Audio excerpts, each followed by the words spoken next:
Peter McCaffrey, he's the president and founder of the Alberta Institute. He was born in the UK, as he corrected me on Monday in Edmonton, raised in New Zealand. He's got that charming accent. He's now proudly Albertan. He's a libertarian policy expert with a sharp eye for government overreach and fiscal waste. He's the driving force behind initiatives like Project Confederation, and I know you've seen them on Facebook, the Common Sense Networks. Holding politicians to account and pushing for freer, leaner Alberta. So whether it's municipal voting records, which he's really good at tracking, or federal power grabs, Peter doesn't just talk about freedom. He has been building the tools to protect it for years. Peter, take it away.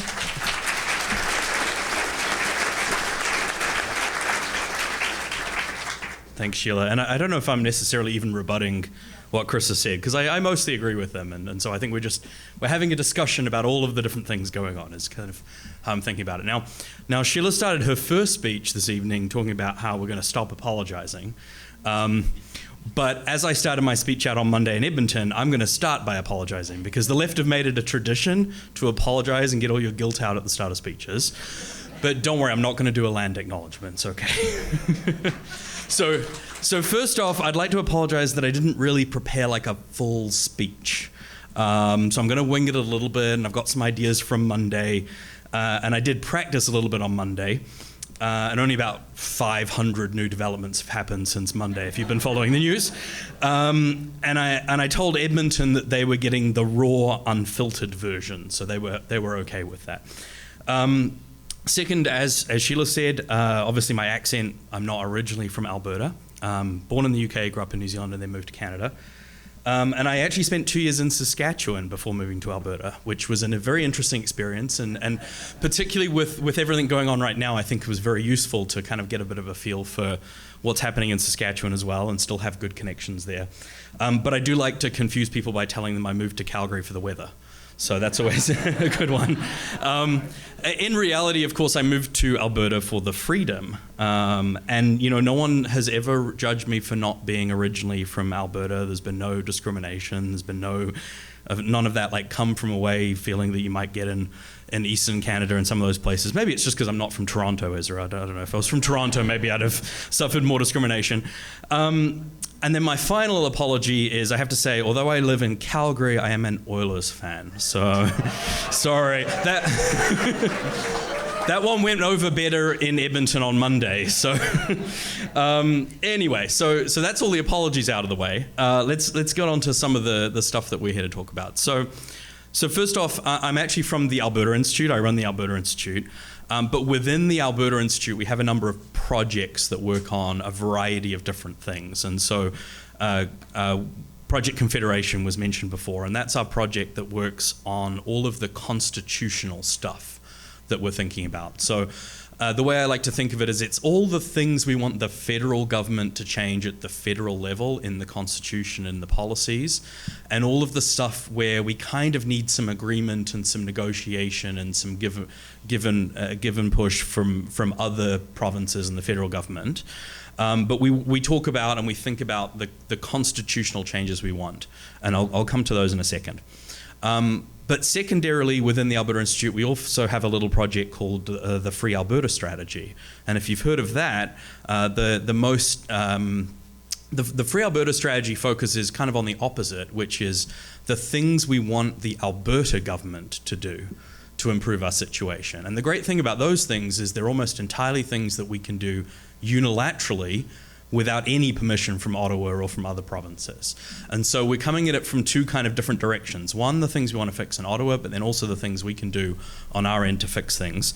And probably the most famous thing we came up with through the Free Alberta Strategy was the Sovereignty Act, which was the first thing that Danielle Smith passed when she became Premier, and has been used a few times to push back against some of those things in Ottawa. And that's a good example of something that we can do here in Alberta to push back without needing permission.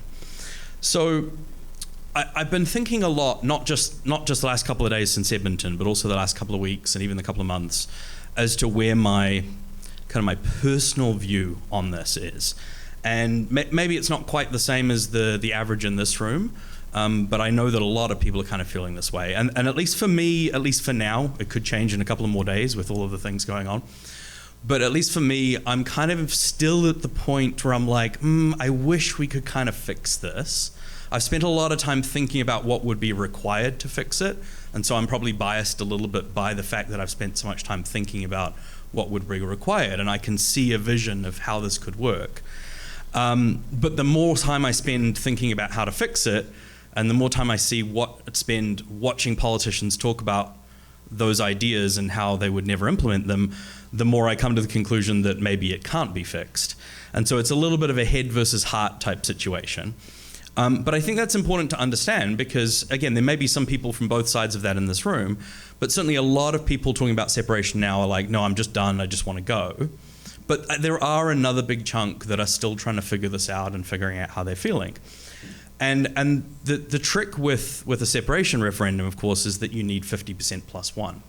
So if you look at all the polls, before the election it was sort of 20, 25%, depending on which poll. There was a great Angus Reid poll that showed that if the Liberals won re-election, it would go from 25 to 30.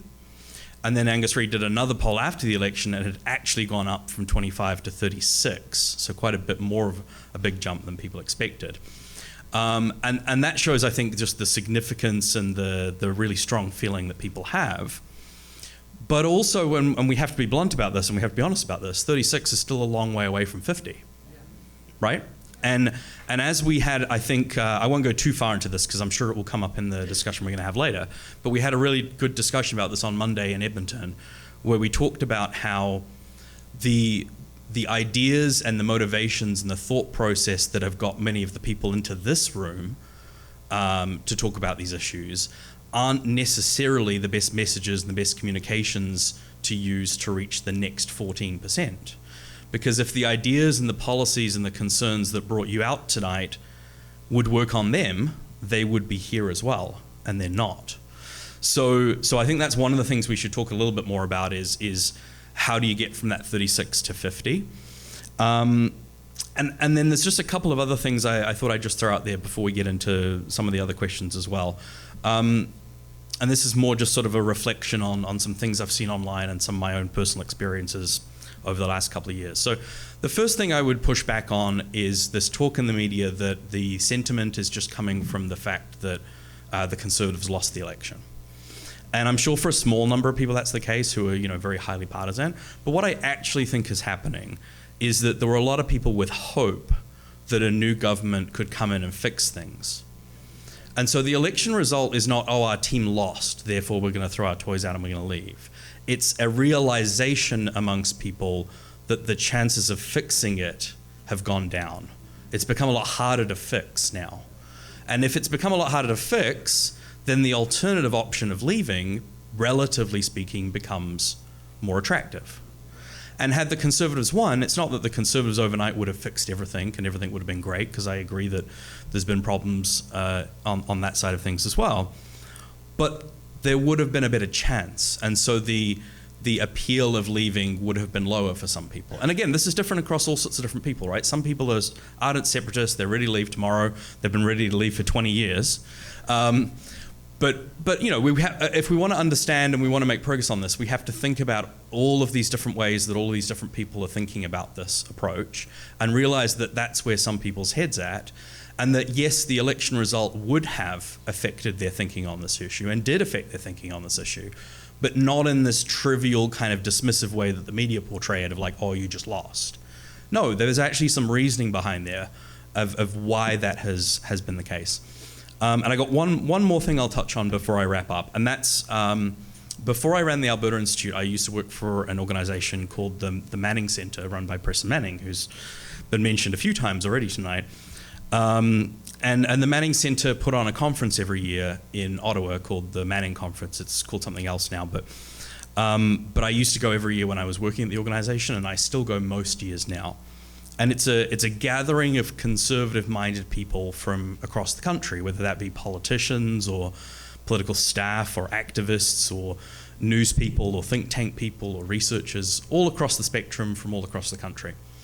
And the last few years, I've taken it upon myself a little bit of an interesting mission to do, is to talk to conservatives at this conference about Alberta's position in Confederation and some of the reasoning for why for why Albertans feel the way that we do. And I would say that over the last few years, there's been a growing understanding at this conference of the fact that Alberta feels alienated, and even some kind of growing understanding of why. But there's still a I don't even know how to phrase this. They still don't get it. And remember, this is within a conservative conference in Ottawa, right? So I would talk to people and I'd say, okay, so think about like equalization and transfer payments. And they'd say, similar to what you hear maybe from left-wingers here in Alberta, like, yeah, okay, I understand, like, you don't want to pay too much, but like, why is it such a big deal? Like, what's the big deal, right? And I said to them, well, okay, here's a question for you. How much do you think it costs? Like, how much money do you think we're talking about per person per year? And I'd get everywhere from like $50 to a couple of $100. And then you tell them it's $5,000 per person per year. And at least at the Conservative conference, they'd say, oh, okay, I get it now. Whereas you say that to the lefties here in Alberta, they still don't get it. But my point of saying this is to say, yes, we have a long way to go, I think, in Alberta still to talk to people and explain people, but also a lot of people across the country who agree with us philosophically also don't get it. And you can take that as a sign that they'll never get it and we should leave, or you can take it as a sign that, hey, we actually just need to be better at explaining this to them, and then maybe they'll take it more seriously and they will help us fix it. I'm not even necessarily taking a judgment call on which of those two is. But suffice to say that we've not done a good job of explaining the problem, and there's going to need to be a lot more of that done in the coming weeks and months, whether that be 6 months or 12 months or 18 months or a couple more years until this happens. There's a lot more to be done, and I'm sure we will, in the panel, talk a little bit more about some of those things that we should be talking about.